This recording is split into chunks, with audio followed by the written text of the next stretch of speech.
theta, time decay.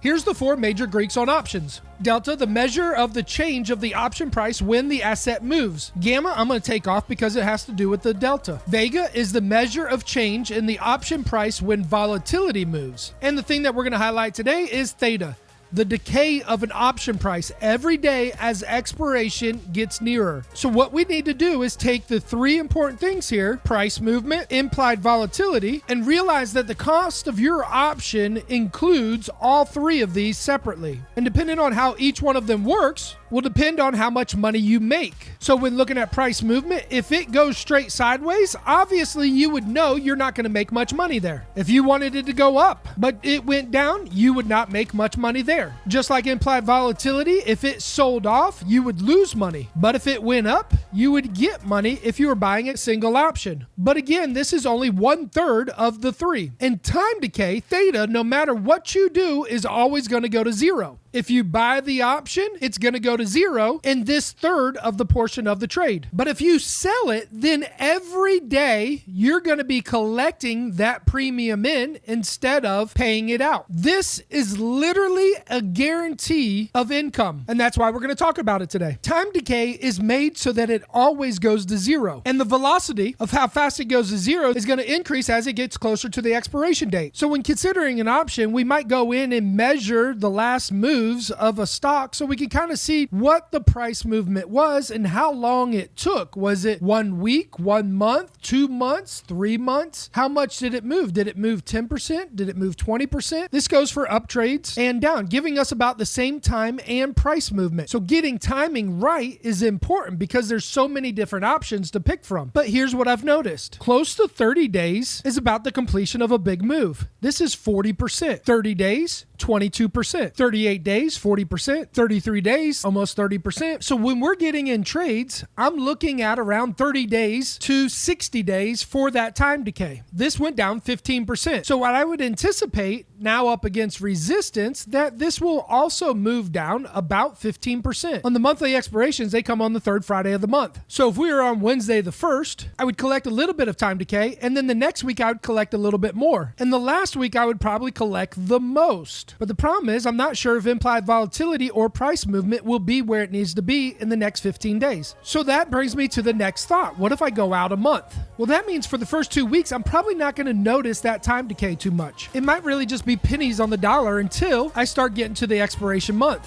And that's the thought behind why to take a 50% profit, because you're not going to get all 100% profit within a week or two because of time decay still being left. I noticed I had SWBI still in my options. I'm at 40% profit. So even though I'm below the entry point by 19%, I basically have 60% of time decay left on this until the August expiration. So unless you really want to hold the trade all the way until the end of expiration, take your 50% target and use time decay as the backup plan of insurance if the sell-off of price or the sell-off of implied volatility don't come through. Time decay will always be a winner.